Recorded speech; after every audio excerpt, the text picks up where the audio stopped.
Hello everyone, आप सभी का स्वागत है उम्मीद की गेम चैनल पे और पिंक आइज पॉडकास्ट पे। तो जैसा कि मैंने आप लोगों से वादा किया था, जो आईपीएस मनोज शर्मा हैं उनकी लव स्टोरी का नेक्स्ट पार्ट लेके आएंगे। तो आज वो पार्ट लेके आया हूँ मैं, नेक्स्ट पार्ट उनका। तो चलिए शुरू करते हैं। मनोज शर्मा जो है वो अपने गाँव के लिए निकल गए थे, यानी कि ग्वालियर वापस जाना चाहते थे अपने दोस्त पांडे के साथ, क्योंकि जो मेंस के 10 दिन बचे थे और सरदा से वो विदा ले चुका था। तो चलिए शुरू करते हैं, कैसे क्या हुआ उसके बाद में देखते हैं उनकी स्टोरी। ताज एक्सप्रेस के जनरल डिब्बे में अपना सामान बोरियों में भरकर मनोज और पांडे वापस ग्वालियर की ओर चल दिए। सिविल सर्विस की मुख्य परीक्षा की तैयारी करने के दिल्ली जाने वाला मनोज वापसी में सरदा के प्यार को अपने मन में बसाए लौट रहा था। उसे अपना मन भरा भरा सा लग रहा था। वह सोचने लगा कि यदि पहले ही अटेम्प्ट में वह आईएएस या आईपीएस बन जाए तो सरदा से कितनी आसानी से कह सकता है कि वह उसे प्यार करता है। पीली कोठी में दोनों ने फिर से एक कमरा किराए पे ले लिया। 2 दिन बाद मनोज भोपाल मुख्य परीक्षा देने चला गया। दीप सोनी भोपाल में ही डीएसपी थे और सरकारी आवास में रहते थे। उनके यहाँ रुककर मनोज ने पेपर दे आया। सामान्य अध्ययन और कंपलसरी इंग्लिश पेपर के बाद 10 दिन का गैप था। वह पेपर देकर वापस ग्वालियर आ गया। सामान्य अध्ययन के पेपर में वह एकदम से सटीक उत्तर नहीं लिख पाया था। वह पहले ही अटेम्प्ट में आईएएस आईपीएस बनने की कल्पना कर रहा था, लेकिन उसने अपनी कल्पना को अब थोड़ा छोटा कर दिया। वह सोचने लगा कि यदि उसके आगे के पेपर अच्छे चले जाएं तो वह भले ही आईएएस आईपीएस न भी बने, पर उसे इनकम टैक्स या सेंट्रल एक्साइज कोई ना छोटी पोस्ट मिल जाएगी। पहली बार में छोटी पोस्ट मिलने से अगले अटेम्प्ट में प्रॉपर आईएएस या आईपीएस बना जा सकता है। पीली कोठी में अविनाश मुदगल नाम के लड़के ने पढ़ाई के लिए कमरा किराए पर लिया था। उसने इसी साल बीकॉम किया था। उसने मनोज के सामान्य अध्ययन और इंग्लिश कंपलसरी के पेपर चेक किए। अविनाश के पूछने पर मनोज ने बताया, मुझे लगता है कि इंग्लिश में मैं पास हो जाऊंगा। मैंने टेररिज्म इन इंडिया का ऐसे बहुत अच्छा लिखा है। अविनाश ने पेपर देखते हुए पूछा, मनोज, टेररिज्म इन इंडिया का जो ऐसे है वो कहाँ है इसमें?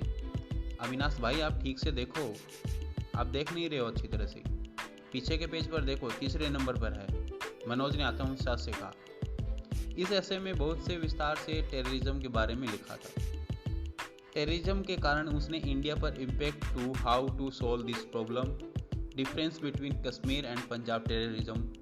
मनोज ने जोश और उत्साह के से परीक्षा में लिखे गए उसने अपने एस्से की विशेषता के अविनाश को बताई। अविनाश अभी भी पेपर में टेररिज्म इन इंडिया ढूंढ रहा था, लेकिन उसे मिल नहीं रहा था। मनोज ने पेपर लिया और उस पर उंगली रख दी जहां वो टॉपिक लिखा था। ये रहा, तुम देख नहीं रहे हो अविनाश? मनोज ने अविनाश को खींचते हुए कहा। अविनाश ने उसको देखते हुए कहा कि मनोज की उंगली रखी हुई थी, यह तो टूरिज्म इन इंडिया था, न कि टेररिज्म। मनोज ने जब दोबारा ध्यान से पढ़ा तो वह टेररिज्म नहीं टूरिज्म लिखा था। मनोज को समझ नहीं आया कि ये कैसे हो गया, इतनी बड़ी गलती कैसे हो गई। वह जिस ऐसे को समझ नहीं रहा था वह गलत हो गया। वह टूरिज्म और टेररिज्म की इंग्लिश में फर्क नहीं कर पाया, कंफ्यूज हो गया था वो। मनोज को लगा कि उसके भीतर का खून सूख गया है। उनकी आंखों के सामने अंधेरा छा गया। उसने बहुत बड़ी गलती कर दी थी। इस पेपर में पास नहीं हुआ तो उसके दूसरे सब्जेक्ट की एक भी कॉपी चेक नहीं होगी। गलत विषय पर ऐसे लिखने पर निश्चित ही वह इंग्लिश कंपलसरी के पेपर में फेल हो गया हो जाएगा। बड़ी मुश्किल से उसकी प्रीलिम्स क्लियर हुई थी। क्या वह इस तरह बर्बाद हो जाएगा? मनोज अपने कमरे में जाकर रोने लगा। उसे समझ नहीं आया कि इंग्लिश के पेपर में ऐसा कैसे हो सकता है।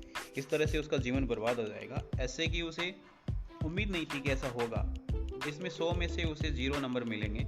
ग्रामर तो वैसे ही वह अच्छा नहीं कर पाया। उसका आत्मविश्वास पूरी तरह से धराशायी हो गया। उसने निर्णय लिया कि वह आगे के पेपर देने भोपाल नहीं जाएगा। जब कॉपियाँ ही चेक नहीं होंगी तो पेपर देने का क्या लाभ। हिंदी साहित्य और इतिहास के पेपर देने भोपाल नहीं गया। पहले अटेम्प्ट में एक घटिया प्रयोग के तौर पर उसे इंग्लिश से काफ़ी भारी नुकसान हुआ। अब फिर 1 साल की मेहनत उसके सामने है। मनोज को फिर से प्रीलिम्स की शुरुआत करनी होगी। दुख का दौर फिर से शुरू हो गया। मनोज अपनी इस असफलता को किस मुँह से सरदा को बताएगा? इच्छा होने के बावजूद मनोज सरदा से बात करने की हिम्मत नहीं कर पा रहा था। पीली कोठी में रहने वाले लड़कों ने उत्तर प्रदेश बीसीएस की प्रीलिम्स की परीक्षा दी थी। मनोज पांडे, अविनाश गुप्ता सभी भी यूपी प्रीलिम्स क्लियर हो गई। सिविल सर्विस की मुख्य परीक्षा बर्बाद होने से हताश मनोज ने उत्तर प्रदेश पीसीएस की प्रीलिम्स क्लियर करने के कारण अपने भीतर फिर से उम्मीद को जगाया।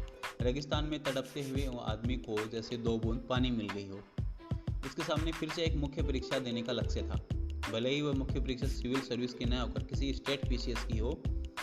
इसी उम्मीद से उसके पैदा हुए आत्मविश्वास के कारण उसकी इच्छा एक बार फिर से सरदा मिलने की होने लगी।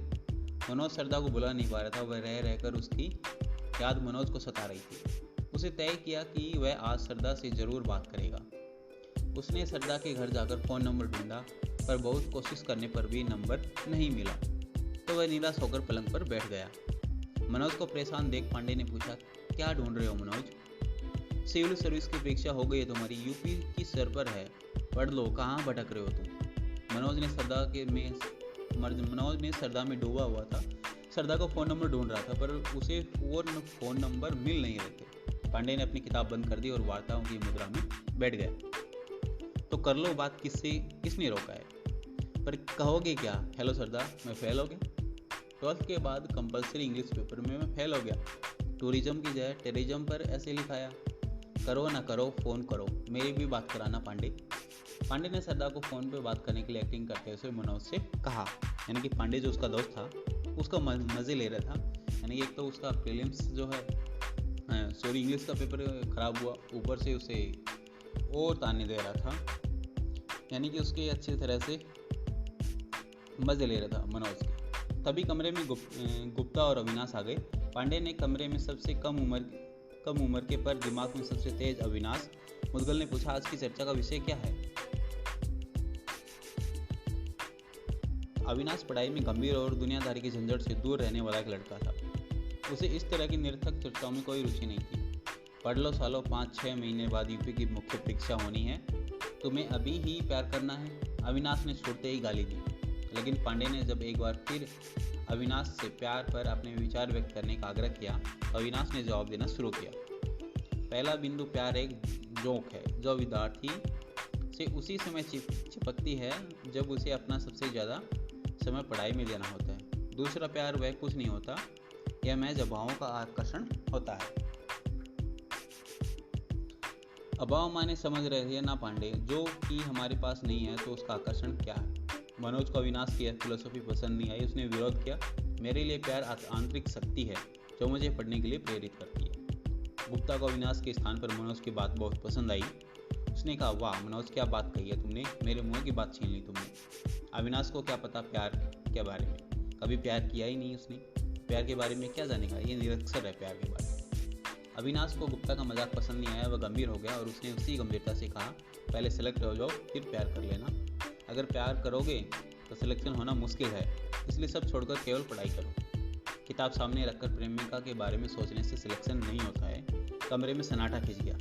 अब किसी के मुंह में कोई आवाज़ नहीं निकल रही थी। इसी गंभीर चर्चा के किसी के पास के बोलने के लिए कुछ नहीं बचा था। इंग्लिश आगे कोई रिकॉर्ड न डाले, इसलिए मनोज और पांडे ने मनोज के पुराने दोस्त रविकांत द्विवेदी की इंग्लिश कोचिंग में एडमिशन ले लिया। कोचिंग में 6 लड़कियां और 10 लड़के थे। एक दिन रविकांत सर ने क्लास में योगिता नाम की एक लड़की को किसी बात पर डांट दिया। योगिता की आंखों में आंसू बहने लगे। आंसू बहाती योगिता पांडे को अचानक मासूम लगने लगी।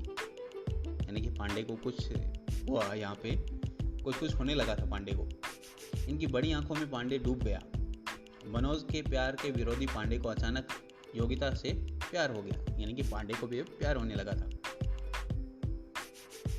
पांडे को इसी समय पढ़ाई की सख्त जरूरत भी थी, पर पढ़ाई से सबसे जरूरी समय में प्यार की जोंक उसे चिपक गई थी।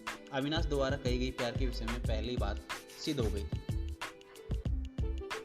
मनोज को यह जानकर सुकून मिला कि पांडे भी प्यार करने लगा है, क्योंकि उसे उम्मीद थी कि पांडे अब सरदा का विरोध नहीं करेगा। पांडे ने योगिता से दोस्ती बढ़ाने के लिए प्रयत्न शुरू कर दिए। मनोज पांडे की मदद करने के लिए तत्पर था। दोनों प्रतियोगिता के पास वक्त की कमी थी, जिसके कारण योगिता और पांडे से प्यार करने के लिए राजी करने के लिए ज़्यादा समय बर्बाद नहीं करना चाहता था। इसलिए योगिता के मन की जो था थी उसे लेने के लिए उसके घर पहुंच गए। योगिता ने मनोज से कहा, रवि सर आप लोगों की बहुत तारीफ करते हैं, कहते हैं कि आप लोग ज़रूर पीसीएस में सिलेक्ट हो जाओगे। मनोज ने वक्त बर्बाद न करते हुए पांडे को एक योग्य प्रेमी के रूप में योग्यता के दिल में स्थापित करने की कोशिश की। मेरा तो पता नहीं, पर पांडे ज़रूर सिलेक्ट हो जाएगा। यानी कि जो मनोज था वो पांडे की तारीफ कर रहा था कि जहाँ तक हो सके ये योग्यता से अपनी मन की बात कह सके और ये दोनों की सेटिंग हो जाए, इसलिए मनोज उन दोनों की मदद कर रहा था। मनोज ने उसकी बड़ाई भी की, तारीफ के पुल भी बांधे। फिर कहा कि मेरा तो पता नहीं कि पांडे ज़रूर सिलेक्ट हो जाएगा, लेकिन लेखन क्षमता भी बहुत अच्छी है पांडे की। कॉलेज में निबंध लेखन प्रतियोगिता में हमेशा फर्स्ट आता था। मनोज ने पांडे के विषय में एक काल्पनिक झूठ बोल दिया। पांडे के व्यक्तित्व में यह झूठ 4 चांद लगा रहा था, इसलिए मनोज के द्वारा पूर्व में बोले गए झूठ का विरोध करने वाले सिद्धांतवादी पांडे ने इस झूठ का खंडन नहीं किया। यानी कि पहले मनोज जब झूठ बोलता था तो पांडे उसका खंडन कर देता था, लेकिन आज मनोज ने एक और झूठ बोला पांडे के लिए, तो उसने इस बात का खंडन नहीं किया। मनोज ने इस झूठ का तत्काल असर हुआ और योगिता ने पांडे की तरफ मुस्कुराते हुए देखा। पांडे को प्यार की ऐसी स्पीड उम्मीद नहीं थी। वह योगिता का मुस्कुराता हुआ चेहरा देखकर समझ गए कि मामला सेट हो गया। योगिता ने उसके बारे में यूसी ले रही थी। योगिता की मम्मी ने पोहे की प्लेट मेहमान के वेश में आए प्रेमियों के सामने रख दी। यानी कि उसकी मम्मी जी थी योगिता की, वो 2 पोहे की प्लेट लेके आई और उन दोनों के सामने परोस दी। अब मनोज ने पांडे को इशारा किया कि वह बातचीत आगे बढ़ाए। मनोज ने इशारे से हड़बड़ाए पांडे ने योगिता से कहा, हमारी मम्मी पोहे बहुत अच्छे बनाती है। मनोज ने आज तक इतने अच्छे पोहे कभी नहीं खाए। मनोज जी के गांव में तो पोहे बनते ही नहीं है, ग्वालियर आकर ही इन्होंने पहली बार पोहे खाए। हा हंसा मनोज ने सिर पीट लिया। मनोज ने सोचा, क्या बड़ाई कर रहा है यार, इस समय ऐसी बातें क्यों कर रहा है ये बेवकूफ़ वाली। जब इसे बात किसी और की टॉपिक पे करनी है और बात कर रहा है ये पोहे की। तो मनोज ने अपना सिर पीट लिया। पांडे समदर्शी था, वह योगिता से वैसे ही बातचीत कर रहा था जैसे वह त्यागेश या अविनाश से बात कर रहा था। योगिता के कमरे में एक सितार रखा था। सितार को देखकर पांडे कुछ कहने की इच्छा हुई। उसने कहा, सितार कौन बजाता है तुम्हारे? तो योगिता ने कहा, मैं कभी कभी बजाती हूँ। योगिता ने अपनी बड़ी बड़ी आंखें नचाते हुए कहा, संगीत हमारे मन को बहुत सुकून देता है। मैं एक अच्छा गायक तो नहीं हूँ, पर एक अच्छा श्रोता जरूर हूँ, पांडे ने कहा। उसने योगिता से कहा ये बात। योगिता को पांडे का मजाक अच्छा लगा। उसने कहा, अच्छे श्रोता तो नहीं होंगे तो अच्छा गायक हैं तो सुनाएंगे किसे? पांडे ने योगिता के घर से विदा लेते हुए कहा, अगली बार तुम्हारा सितार सुनने जरूर आएंगे। पांडे ने एक बार और इस तरह से कहने पर, यानी कि अगले टाइम योगिता के घर आने की एक भूमिका बना दी थी। मतलब उसे ये बता दिया कि अब रिश्ता लंबा चलने वाला है, आना जाना लगा रहेगा। इतना कहकर उसने एक भरी हुई नज़र योगिता के चेहरे पर डाली। योगिता की बड़ी सी आंखें झुक गई और वह मुस्कुरा दी। प्यार का अंकुर मन में लिए पांडे मनोज के साथ पीली कोठी आ गया। पांडे ने वापस आकर अपने कमरे में फैली किताबों को अजीब सी निगाहों से देखा। कुछ किताबें पलंग पर खुली पड़ी थी, जिसे वह प्यार की तलाश में निकलने से पहले खुला छोड़ दिया था। किताबों को उसने बंद कर दिया और दीवार पर चिपके एक टाइम टेबल के समय मुगल कालीन अर्थव्यवस्था पढ़ने लगा। आज दोनों योगिता की बातें करने में समय बिता आए थे, इसलिए अब दोनों की पढ़ाई की चिंता सताने लगी। दिसंबर शुरू हो चुका था और मई के पहले रविवार को सिविल सर्विस की प्रीलिम्स और उसके बाद यूपी की मुख्य परीक्षा होनी है। पांडे ने बगल के कमरे में जाकर देखा, वहाँ अविनाश और मुद्गल अपनी किताबों में डूबा हुआ था। एक अजीब सा अपराध बोध दोनों में महसूस हो रहा था। दोनों ने किताब उठाई और पढ़ने लग गए। छूट चुकी मुगल अर्थव्यवस्था आधा घंटा पढ़ने के बाद पांडे के दिमाग फिर से योगिता घूमने लगी। उसने इतिहास की किताब किनारे रख दी और आंखें बंद करके लेट गया। अब मामला समानता का था। दोनों प्यार में डूब चुके थे और सामने परीक्षाएं थी। पांडे ने हाल ही में रिलीज फिल्म मोहब्बतें का एक गाना टेप पर चालू कर दिया था। पांडे काफ़ी रोमांटिक हो रहा था। उसे गाना सुनना अच्छा लग रहा था, जिसके बोल थे सोनी सोनी आँखियों वाली। गाना सुनकर योगिता की बड़ी और सोनी आँखें उसमें पांडे डूब गया। गुप्ता पीली कोठी में नए नए आए 2 लड़कों की परीक्षा की तैयारी में गुर समझा रहा था। वह तल्लीन होकर नौसिखिए लड़कों को ज्ञान दे रहा था। मैंने और दीप सोनी ने साथ ही इंटरव्यू दिया था। वो तो इंटरव्यू के दिन मेरी तबीयत खराब हो गई थी, इसलिए मुझे अच्छे नंबर नहीं मिले, नहीं तो मैं भी दीप की तरह आज डीएसपी होता।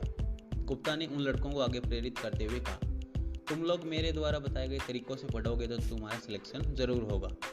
हिस्ट्री में उत्तर कैसे लिखना है तो यह तो मैंने दीप को खुद सिखाया था। तो इस तरह से वो अपने बड़बोले बयान दे रहा था वहाँ पे।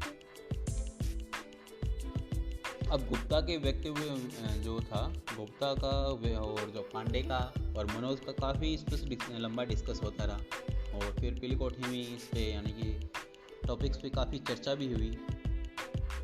फिर उसके बाद दोनों ने यानी कि नवल ने कुछ चुनौतियाँ वाले प्रश्न दिए जिसके आंसर्स वो नहीं दे पाए कोई और। तो नवल जो काफ़ी था उसने अपनी वहाँ पे पैड जमा ली थी इस तरह से, और एक हवा उसने क्रिएट कर दिया था, एक डर का माहौल उसने क्रिएट कर दिया था नवल ने। अब नए साल के पहले दिन की उमंग ने मनोज को विचलित कर दिया। नया साल आ गया था, नेक्स्ट ईयर। नए साल पर अगर वह सरदा से बात नहीं करेगा तो फिर कब करेगा? नए साल का बहाना उसके लिए एक अवसर था जिससे वह गंवाना नहीं चाहता था, यानी कि नए साल के बहाने से वो सरदा से बात करना चाहता था।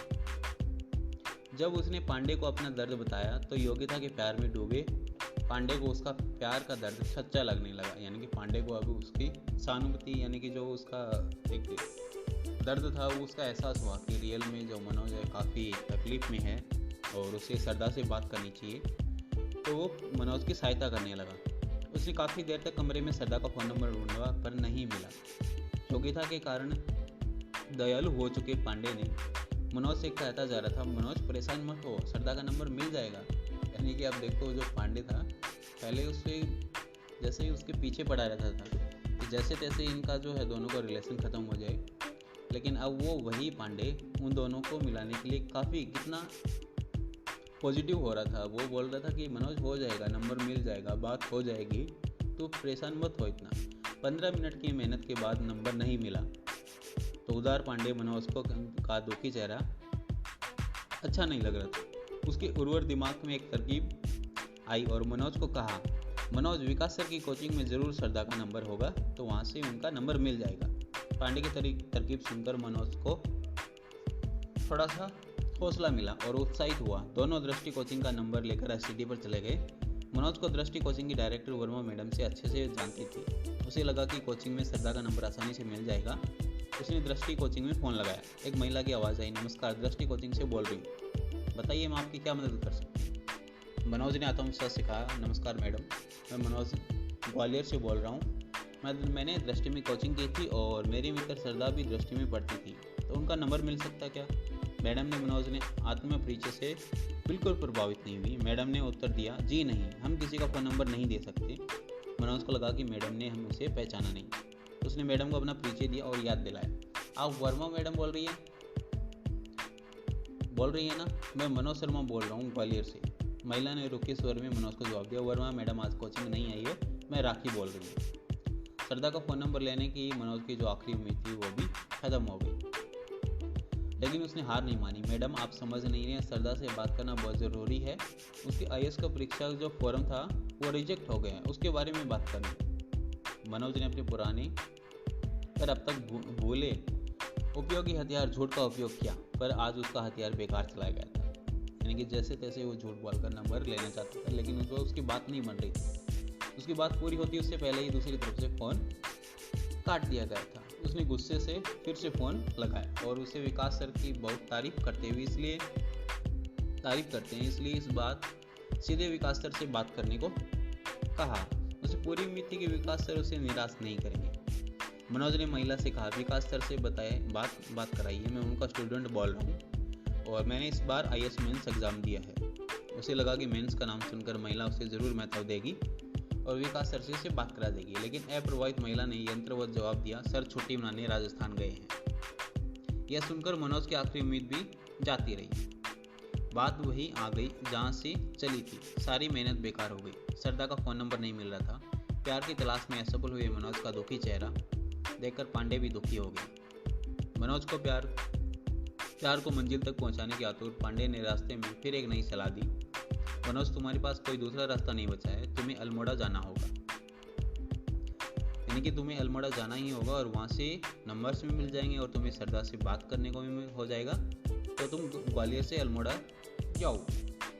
अब जो ग्वालियर से अल्मोड़ा का जो डिस्टेंस था वो 1000 किलोमीटर है। अब मनोज को लग रहा कि वहाँ कैसे जाए, कैसे क्या होगा, और इतनी दूर भी है, क्या सीधे उनके घर चला जाएगा, उसके मम्मी पापा होंगे वहाँ पे, सरदा क्या कहेगी, क्या सोचेगी, केवल फ़ोन नंबर लेने के लिए तुम यहाँ आए हो।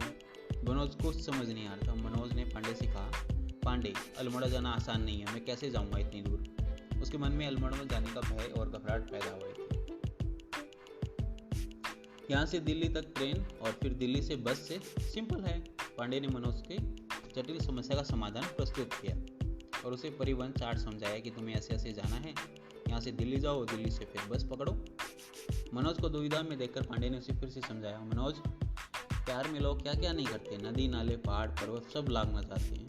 तुम तो अल्मोड़ा नहीं जा सकते। कितनी दूर है अल्मोड़ा? अभी निकलो, तुम सुबह अल्मोड़ा पहुंच जाओगे। योगिता ने प्यार में डूबे पांडे को अब दुनिया के सारे प्रेमियों का जो दर्द था वो अपना दर्द नजर आ रहा था, जिनकी मदद करने के वह उतावला हो रहा था। पांडे द्वारा कठिन यात्रा के सरलीकरण से मनोज को बल मिला। उत्साहित होकर मनोज अल्मोड़ा जाने के लिए तैयार हो गया। पांडे के पास हिंदी साहित्य के कुछ नोट्स पड़े थे। दुश्मन के एरिया में घुसने के लिए हथियार सौंपने की तरह पांडे ने मनोज को हिंदी के नोट्स देते हुए कहा, मनोज ये नोट्स रख लो, तुम सरदा के घर जाओगे तो तुम्हें ये नोट्स एंट्री के लिए मदद करेंगे। साथ ही उसने 500 रुपये भी दिए और कुछ पैसे मनोज के पास थे, ये पैसे और रख ले, तुम्हें काम आएंगी। और मनोज को रेलवे स्टेशन छोड़ने गया, और मनोज को छोड़ने के बाद पांडे ने एसटीडी से योगिता को फ़ोन लगाया और हंस कर देर तक बातें की। अब नेक्स्ट पार्ट है वो अपन फिर कभी करेंगे। जो मनोज सर हैं वो ग्वालियर के लिए निकल चुके हैं, तो नेक्स्ट पार्ट में उनको अल्मोड़ा पहुंचाएंगे और फिर नेक्स्ट पार्ट में और भी इंटरेस्टिंग होगी। तो आई होप आपको ये जो एपिसोड है पसंद आया होगा। इसी तरह लाइक कीजिए, शेयर कीजिए, सब्सक्राइब कीजिए और बने रहिए उम्मीद की किरण चैनल के साथ। और जो मनोज शर्मा की जो ये लव स्टोरी है काफ़ी इंस्पायर स्टोरी है, तो आप डेफिनेटली आपको इंस्पायर करेगी। ऐसा नहीं है कि आप जो अपने किसी साथी को लाइक करते हो तो वो आपके लिए डिस्प्यूट क्रिएट करता है या फिर आपको प्रॉब्लम्स क्रिएट करता है, ऐसा नहीं है। काफ़ी लोग हैं, काफ़ी IAS IPS हैं जिन्होंने अपने रिलेशंस के साथ रहते हुए तैयारी भी की है और सक्सेस भी हुई है। तो आई होप को ये स्टोरी आपको काफ़ी पसंद आएगी। तो थैंक यू, धन्यवाद।